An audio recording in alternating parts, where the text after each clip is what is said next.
Hello everyone. आज हम देखने वाले हैं chapter number 2 of computer graphics में रास्टर स्कैनिंग ऑफ ग्राफिक में से टॉपिक सर्कल जनरेटिंग एल्गोरिदम। इसके पहले हमने देखा line drawing algorithm. Okay, so starting with the concept of the circle generating algorithm.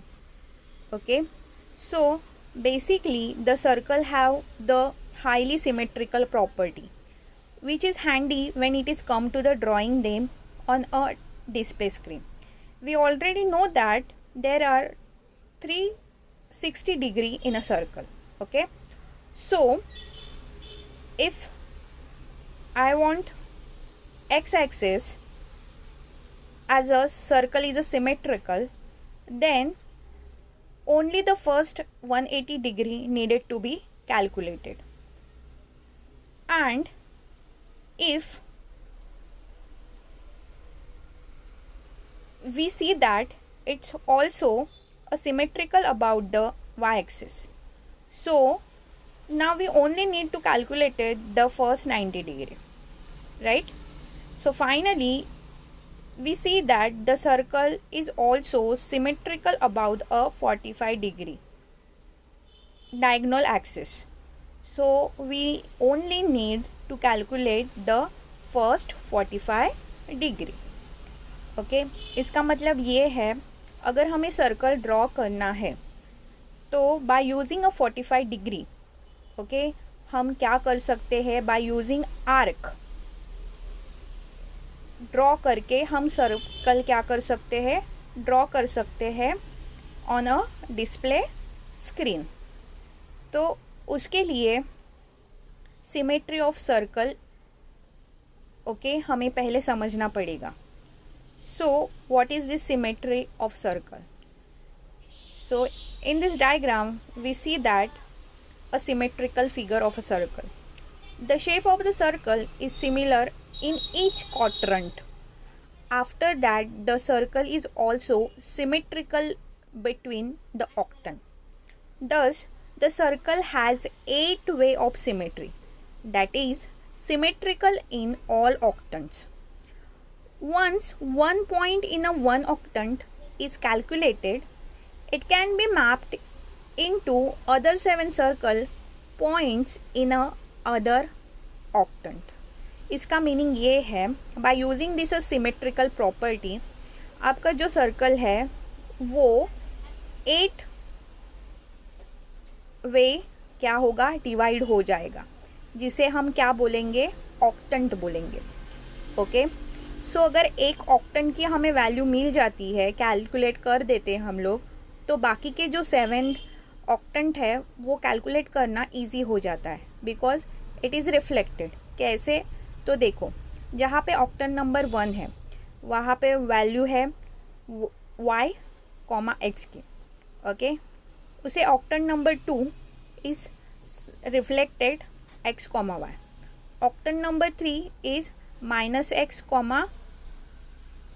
y. So octant 4 क्या है, -y, x. वैसे ही ऑक्टेंट 5 -y, -x. तो ऑक्टेंट 6 उसका उल्टा है, that is -x, -y. Then the octant 7 is x, -y. So octant 8 क्या आएगा, y, -x.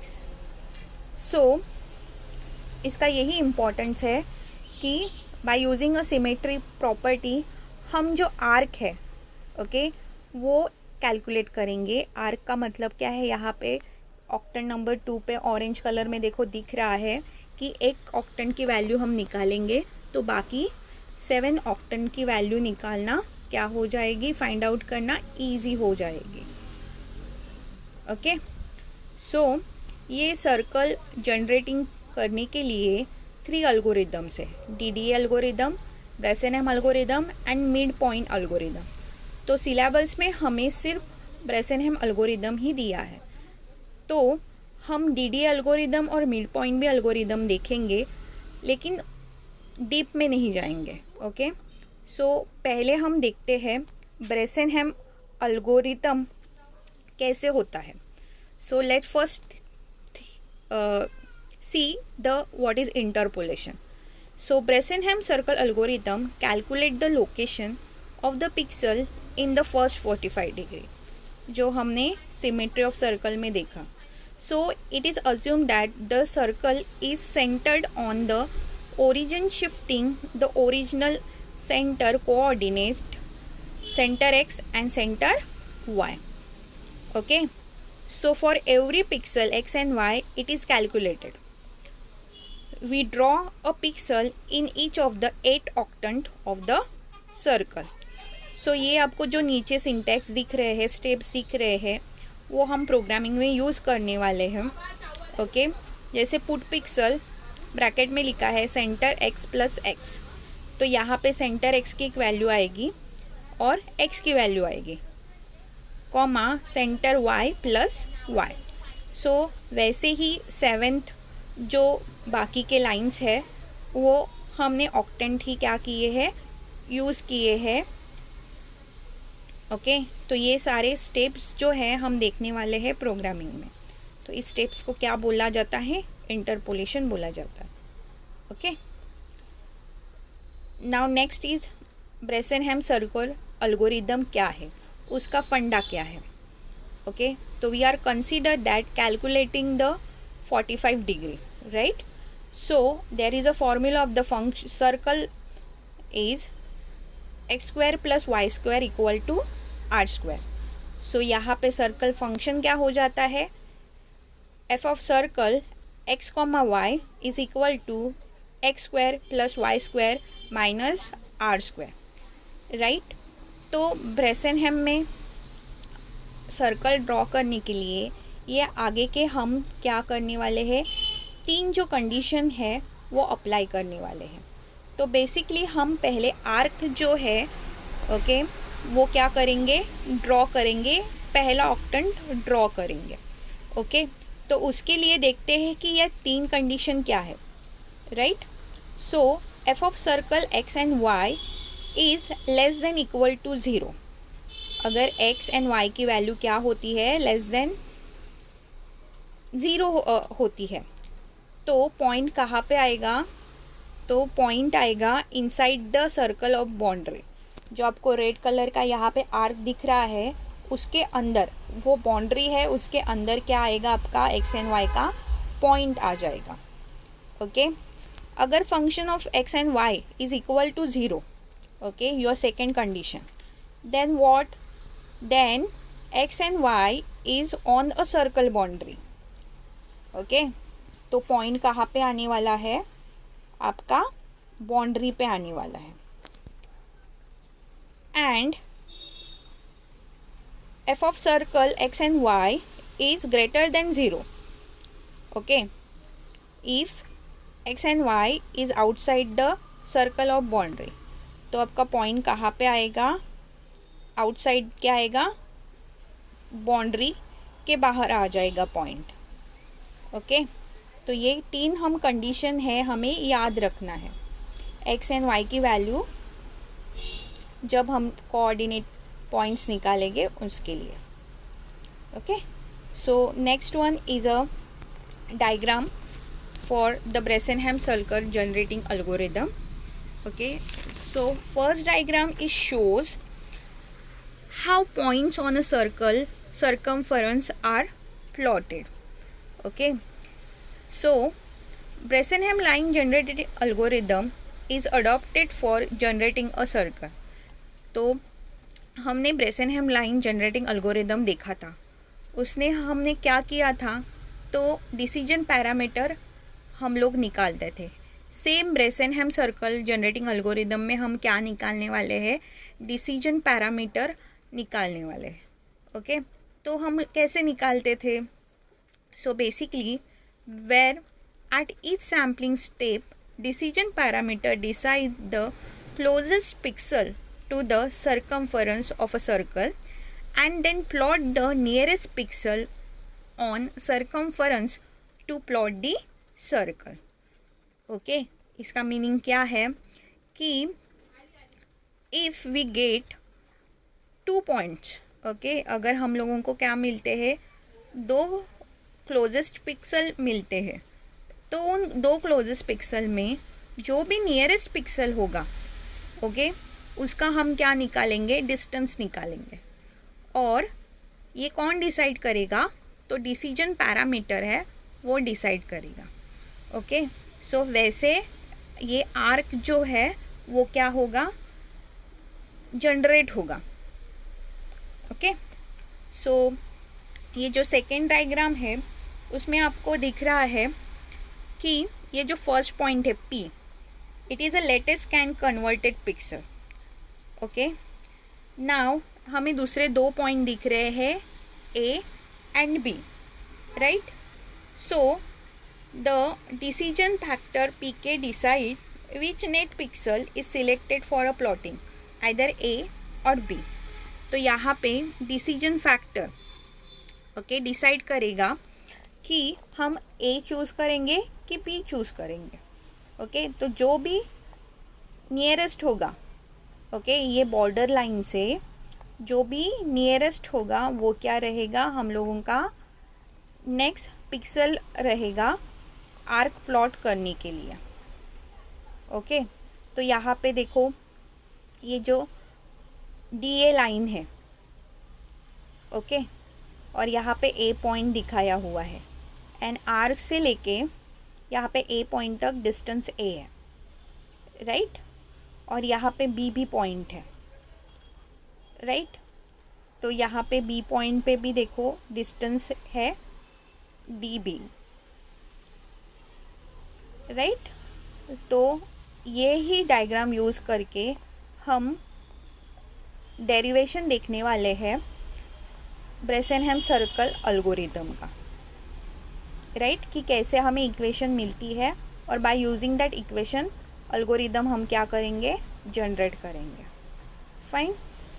तो यहाँ पे हमने जो पीछे तीन कंडीशन दिखे थे कि बाउंड्री के अबाउ जो होगा, ओके, मीन्स ये ए पॉइंट ये ऑलवेज क्या होने वाला है, पॉजिटिव रहने वाला है, और ये जो बी पॉइंट है, ओके, वो बाउंड्री के क्या है, अंदर है, तो वो ऑलवेज क्या होगा, नेगेटिव होगा। फाइन। तो सी ओवर हियर यहाँ पे डेरिवेशन दिया है कि consider a very small continuous arc of a circle interpolated below passing by the discrete pixel as shown in a figure. So at any point of x and y we have to choose 2 points. Okay, so one point is N point and second is a S point, right? To choose the pixel, we determined errors involved with the both n and s, which are the function n and a function s respectively, and whichever gives the less error, we choose that a pixel. Okay, so diagram में हम लोग देखते हैं कि point x and y यहाँ पे लिखा हुआ है, right. It is a latest one pixel, scan converted pixel. और अभी हम लोगों को आर्क आगे बढ़ाने के लिए क्या करना पड़ेगा, इंक्रीमेंट करना पड़ेगा। ओके, सो इंक्रीमेंट करने के बाद हमें क्या मिल रहा है, फंक्शन nx मिल रहा है जिसकी वैल्यू क्या है, x+1 है। ओके, क्योंकि x की वैल्यू क्या हो रही है, यहाँ पे बढ़ रही है, एंड कॉमा क्या है, y है। तो जब भी हम डिसीजन फैक्टर निकालते हैं, ओके, उसका मीनिंग क्या है कि x की वैल्यू हमेशा बढ़ने वाली है, ओके, कोई भी कंडीशन में। लेकिन हम डिसीजन फैक्टर किसके लिए निकालने वाले हैं, तो y के लिए, कि y की वैल्यू वैसी ही रहने वाली है कि माइनस होने वाली है। ओके, ये आप याद रखो, रिमेंबर रखो कि डिसीजन फैक्टर सिर्फ हम y के वैल्यू के लिए ही निकालने वाले हैं। x की वैल्यू कोई भी कंडीशन हो तो बढ़ने ही वाली है। इसलिए देखो फंक्शन n में लिखा है, वैल्यू दी है x+1, y, y की वैल्यू वैसे ही रही है, और फंक्शन ऑफ एक्स, जहाँ पे एक्स की वैल्यू बड़ी है लेकिन वाई की वैल्यू माइनस में जा रही है। तो इनका ओके ये हम कैसे निकालेंगे कि हम लोगों को वाई वैसे ही रखना है कि उसे डिक्रीज करना है, by using the decision factor or you can say the error or parameter. So let's see. Okay so देखो di is a decision parameter and how we will be calculated function n plus function s where d can be called as a decision parameter. Okay so देखो यहाँ पे दो condition दी हुई है जो हमने पहले ही देखी है। If di greater less than equal to 0 then n is x plus 1 comma y is chosen to the next pixel. Okay तो नेक्स्ट पिक्सल क्या होगा इस कंडीशन का, x of i plus 1 is equal to x of i plus 1 okay and y of i plus 1 is equal to yi, right. Means इस condition में x की value तो बढ़ेगी लेकिन y इंक्रीमेंट भी होके y की वैल्यू क्या रहने वाली है, सेम रहने वाली है।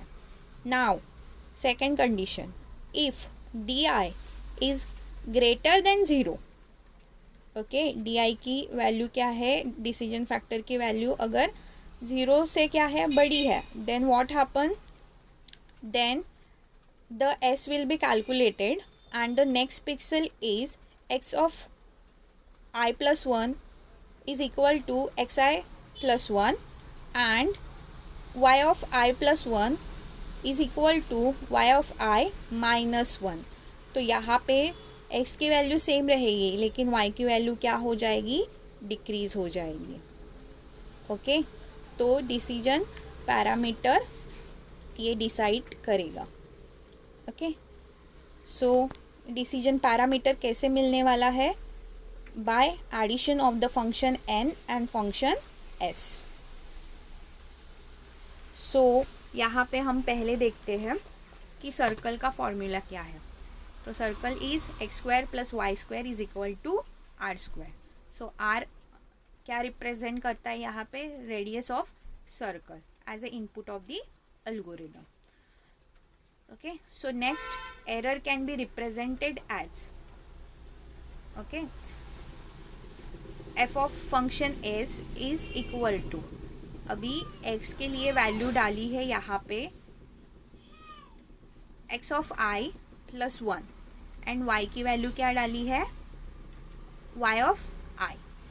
ओके फॉर्मूला जो है उसमें ये वैल्यू डाली है, इसलिए हमें क्या मिलने वाला है, function f of n is equal to x of i plus 1 whole square plus y of i square minus R square. ये आपका इक्वेशन पहला हो जाता है।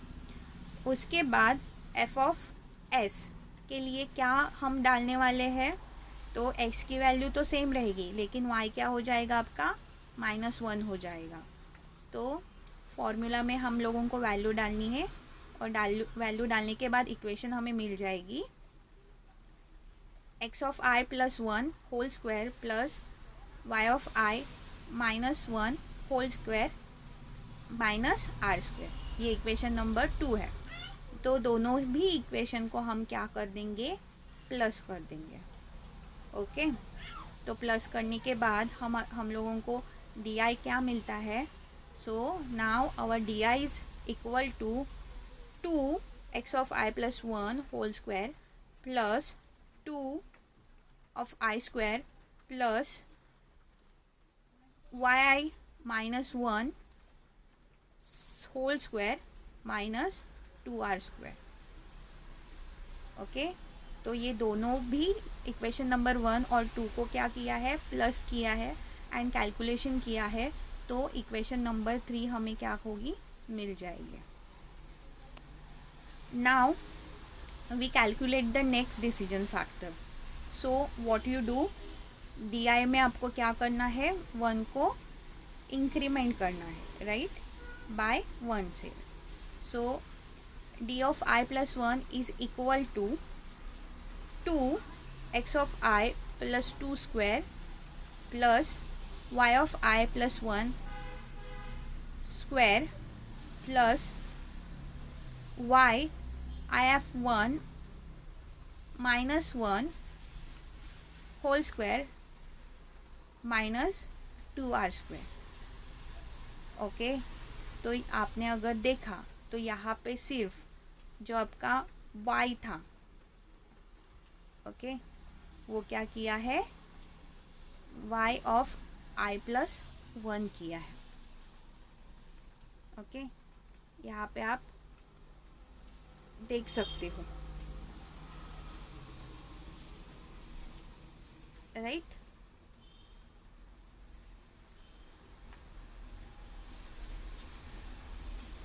So now we have to calculate next d of I plus 1।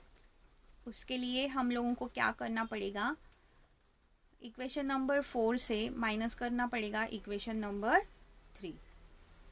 Okay, तो minus करने के बाद हमें ये इक्वेशन क्या होती है, मिल जाती है। सो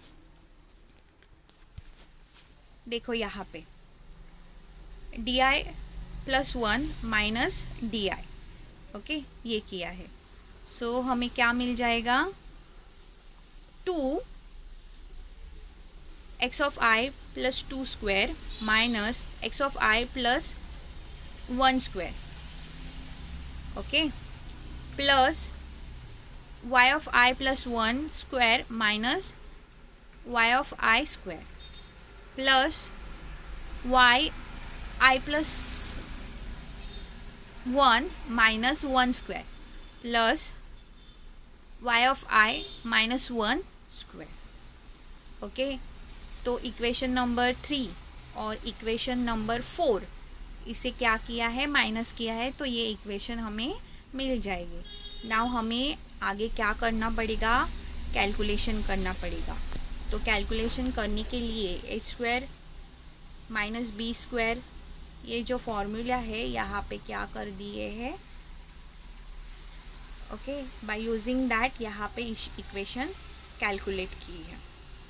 ओके, और उसके बाद ये जो है फर्स्ट जो इक्वेशन है यहाँ पे दिख रही है, that is 2xi plus 2 plus xi plus 1, okay, and xi plus 2 minus xi minus 1। अगर इसका कैलकुलेशन किया तो हमें आंसर क्या मिलेगा, 2 ब्रैकेट में 2x ऑफ i प्लस 3। बाकी दोनों भी इक्वेशन क्या रही है, सेम रही है। ओके, तो एट द एंडिंग ये जो हम लोगों को D I plus 1 D of I plus 1, okay, ये इक्वेशन मिल रही है। तो इसी में हम वैल्यू क्या पढ़ने वाले हैं, पुटअप करनी है। ये हमारी इक्वेशन नंबर क्या हो जाएगी, 5। Next, so we check the condition. Okay, क्या है कंडीशन, अगर हम लोगों का D I is less than equal to 0, then हमें क्या करनी है, x ऑफ i प्लस 1 की वैल्यू क्या डालनी है, x of i plus 1 and y plus y of i plus 1 is equal to yi। Okay, तो आपकी जो इक्वेशन नंबर 5 मैंने बोली थी, वहाँ पे आपको x ऑफ i ऑफ 1 की वैल्यू ये डालनी है and y of i plus 1 की वैल्यू क्या डालनी है, yi डालनी है। ओके, तो ये डालने के बाद और इक्वेशन सॉल्व करने के बाद आपको फाइनली इक्वेशन मिलने वाली है डी ऑफ आई प्लस 1 की, जो है D I plus 4 x of I plus 6। Okay, तो आपको ये जो इक्वेशन मिले हैं वो प्रॉपरली क्या करने पड़ेंगे, सॉल्व करने पड़ेंगे। ओके, तो अगर आपने प्रॉपरली सॉल्व किए तो आपको ये जो लास्ट वाली इक्वेशन है जो हम एल्गोरिदम में यूज़ करने वाले हैं वो मिल जाएगी। फाइन।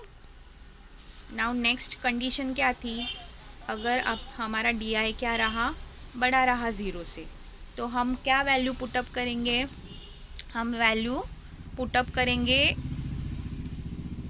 जो x की वैल्यू रहेगी x ऑफ i प्लस 1 की वो सेम रहेगी x ऑफ i प्लस 1, और i की क्या वैल्यू क्या रहेगी, माइनस में रहेगी, that is x of i minus 1। तो यही वैल्यू जो है जो इक्वेशन नंबर 5 था वहाँ पे डाली है। ओके, और ये सॉल्व करने के बाद आपको फाइनली जो है वो डी ऑफ आई प्लस 1 है वो मिल जाएगा, that is your new equation for this condition. Okay, क्या है, d of I plus 4 of x of i minus y of I plus 10। Okay, जब तक आप ये कैलकुलेशन प्रॉपरली खुद से नहीं करोगे तब तक ये कैलकुलेशन को समझ में नहीं आएगा, and it is very easy. Okay, अगर आप चेक कर लो, ओके यहाँ पे देखो, ये जो है 2 ब्रैकेट में 2 x of I plus 3। Okay, इसका आंसर क्या आने वाला है, 4x आई आने वाला है, राइट, प्लस 6 आने वाला है। ओके, और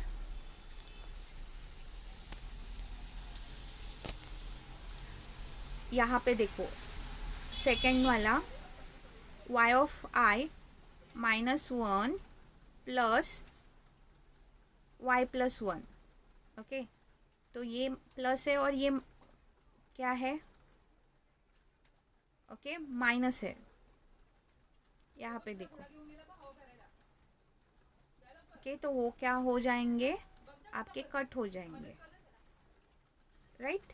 तो ऐसे ही प्रॉपरली आप सॉल्व करके देखो, आपको इक्वेशन मिल जाएगी।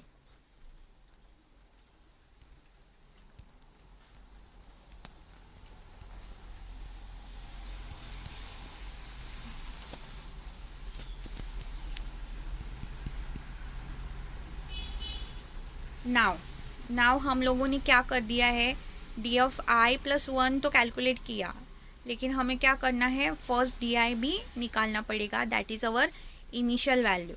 तो वो हम कैसे निकालेंगे, बाय रिप्लेसिंग द x की वैल्यू इज़ 0 एंड y की वैल्यू इज़ r। तो हम ये किस में डालने वाले हैं, इक्वेशन नंबर 3 में डालने वाले हैं। ओके, तो डालने के बाद हम लोगों को d0 क्या मिल जाएगा, that is initial decision factor की वैल्यू 3 माइनस 2r। ओके, सो यहाँ पे आपका हम लोगों को 3 वैल्यू मिली है। ओके, एक डी आई लेस देन 0 के लिए इक्वेशन मिला है डी आई प्लस 1 का, okay that is increment value. उसके बाद इक्वेशन कंडीशन जो थी, okay d i greater than equal to 0 उसके लिए एक इक्वेशन मिली है, और ये फर्स्ट डी आई जो है उसके लिए इक्वेशन मिली। ऐसे 3 इक्वेशन हमें मिले हैं जो हम लोग क्या यूज़ करने वाले हैं, एल्गोरिदम में यूज़ करने वाले हैं। ओके, तो this derivation part is very important. ये है वो 6 मार्क्स के लिए नहीं तो 4 मार्क्स के लिए पूछा जाता है, तो आप मॉडल आंसर पेपर में भी चेक कर सकते हो। तो बेसिकली हम लोगों ने जो 2 कंडीशन के लिए जो इक्वेशन हम लोगों ने एग्जीक्यूट की वो आपने पूरा कैलकुलेशन करके नहीं दिखाया तो भी चलेगा, डायरेक्टली आप इनिशियल वैल्यू ही, इनिशियल जो डिसीजन फैक्टर है उसकी वैल्यू कैलकुलेट करके भी दिखा सकते हो। Okay, now next one see the Bresenham circle drawing algorithm. So first we see, क्या देख रहे हैं हम लोग कि read the radius R for circle, step number 1। Step number 2 में क्या करने वाले, हम इनिशियल डिसीजन वेरिएबल कैलकुलेट करने वाले हैं, जहाँ पे हम फॉर्मूला क्या यूज़ करेंगे, d0 is equal to 3 minus 2r। Okay, उसके बाद स्टेप नंबर 3 जो है वो है x की वैल्यू रहेगी 0 एंड y की वैल्यू क्या रहेगी, r रहेगी, राइट। और हमें पहले ही स्टेप नंबर 1 में गिवन होगा। नाउ स्टेप नंबर 4 में हम कंडीशन चेक करेंगे, जो हमने 2 कंडीशन देखी है। If pI is less than 0 then आपका x क्या होगा, इंक्रीमेंट होगा and new pI will be calculated. If आपकी कंडीशन क्या है, फॉल्स है, मीन्स आपका pI क्या है, बड़ा है, ओके 0 से और इक्वल टू है, तो क्या होने वाला है, x की वैल्यू भी बढ़ने वाली है एंड y की वैल्यू भी बढ़ने वाली है एंड आपको न्यू क्या मिलेगा, pI मिलेगा, ओके। तो स्टेप नंबर 5 में क्या बोला है कि हमें क्या करने हैं, प्लॉट करने हैं। तो अगर आपको x एंड y की इनिशियल वैल्यू मिल जाती है तो आपको ओके ईजीली वैल्यू मिलेगी next x and 7x of जो प्लॉट करने वाले हैं ऑक्टेंट उसकी, राइट। नाउ यहाँ पे देखो mid point circle generating algorithm है। यहाँ पे मैं सिर्फ आपको एल्गोरिदम बताने वाली हूँ कि ब्रेसेनहेम एल्गोरिदम में और mid point circle generating algorithm में क्या फ़र्क है। तो there is only 3 difference, okay 3 line जो है, ओके जो क्या है डिफरेंस है, ओके। तो फर्स्ट स्टेप इज़ सेम कि रेडियस क्या है हमें रीड करना है। उसके बाद स्टेप नंबर 2, ओके x की वैल्यू 0 रहेगी, y की वैल्यू क्या रहेगी, r रहेगी। स्टेप नंबर 3 अभी यहाँ पे क्या है, तो p हम लोगों का क्या था, जो हम लोग डिसीजन फैक्टर है वहाँ पे हमने 3 - 2r यूज़ किया था। यहाँ पे हम यूज़ करने वाले हैं p0 is equal to 1 - r, okay. तो ये एक लाइन डिफरेंस है। बाकी step number 4 condition is same, okay only यहाँ पे जो हम नेक्स्ट डिसीजन फैक्टर कैलकुलेट करने वाले हैं वो क्या है, अलग है, ओके। और यहाँ पे भी ओके सिर्फ ये जो है, जो हम लोग डिसीजन फैक्टर जो कैलकुलेट करते हैं 2 स्टेप में, वही क्या है, अलग है। बाकी आपका जो एल्गोरिदम है वो सेम है। एंड ये स्टेप नंबर जो 6 है कि कब तक हम लोगों का प्रोग्राम क्या होगा, रिपीट होगा। तो कब तक रिपीट होगा, जब तक आई की वैल्यू क्या नहीं होती, वाई से बढ़ी नहीं होती, तब तक ये प्रोग्राम क्या होने वाला है, एल्गोरिदम घूमने ही वाला है, राइट। जब एक्स की वैल्यू बढ़ जाएगी वाई से तो प्रोग्राम स्टॉप होगा। नेक्स्ट जो DDA आर्क जनरेशन एल्गोरिदम है वहाँ पे जो फंडा यूज़ किया है वो एंगल का यूज़ किया है, okay. So first step, read the centre of x value and Y की value. Second, read the arc value, तो आर्क वैल्यू के लिए ये सिंबल यूज़ किया है। Then read the starting point of the arc, that is x and y. तो हमें ये 2 वैल्यू क्या होने वाले हैं, गिवन होने वाले हैं। उसके हिसाब से स्टेप नंबर 4 हमें कैलकुलेट करनी है, that is arc angle, okay. And formula यहाँ पे दिया हुआ है। स्टेप नंबर 5 क्या है, तो इनिशियलाइज एंगल। फर्स्ट एंगल क्या होगा, आपका 0 होगा। सो वाइल कंडीशन यहाँ पे हम लोगों को एग्जीक्यूट करनी है, that is angle less than arc angle. अगर कंडीशन ट्रू है तो हम स्टार्टिंग पॉइंट x, y क्या करेंगे, एग्जीक्यूट करेंगे, ओके प्लॉट करेंगे बेसिकली। और न्यू x एंड y की वैल्यू यहाँ पे निकालेंगे bye using the given formula and after that new angle will be calculated by using the angle plus arc angle, okay. जब आपकी वाइल की कंडीशन फॉल्स हो जाएगी, मीन्स आपका एंगल की वैल्यू बड़ी होगी आर्क एंगल से, तब जाके ये प्रोग्राम क्या होने वाला है, स्टॉप होने वाला है, ओके। नाउ यहाँ पे सी प्रोग्राम दिया है to implement Bresenham circle drawing algorithm, okay. तो फर्स्ट जो है वो सारे header files stdio.h Coneer.h, graphic.h, mat.h include किए हैं. देन द डिसीजन पैरामीटर क्या किया है, डिसीजन पैरामीटर के लिए यहाँ पे फ्लोट डी लिया है. ओके, उसके बाद इनिशिएट किया है graphics mode, graphics driver x, y, r. So radius के लिए क्या लिया है, यहाँ पे r लिया है. उसके बाद क्लियर स्क्रीन फंक्शन से क्या होगा, आउटपुट आपकी स्क्रीन क्या हो जाएगी, क्लियर हो जाएगी. After that printf, enter the radius of circle. Fine. उसके बाद scanf क्या हम लोग करेंगे, रेडियस करेंगे. जो आपके आउटपुट स्क्रीन पे आपको क्या देना है, आर की रेडियस की वैल्यू देनी है.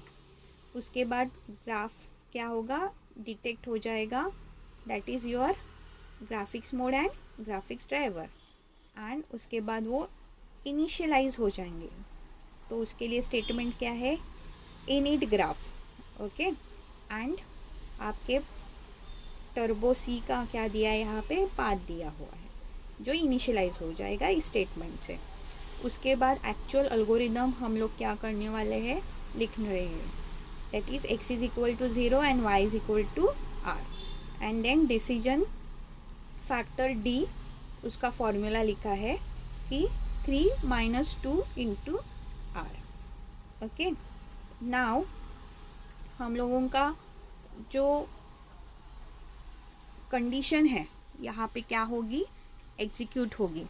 And then the put pixel x value and y value will be calculated.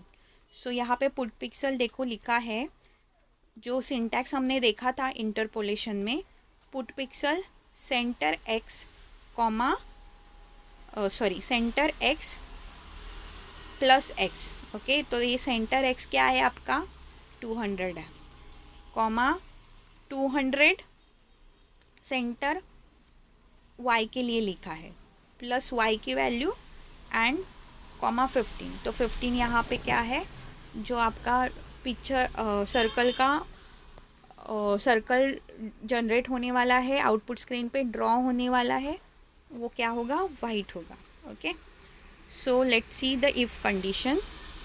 If condition में लिखा है, if d is less than equal to 0, then new d will be calculated by using this formula. If this condition is false, then by using this formula, next decision parameter will be calculated and y is decrement. Okay, next one is a x is equal to x plus 1. Means आपका x क्या होने वाला है, हमेशा बढ़ने ही वाला है.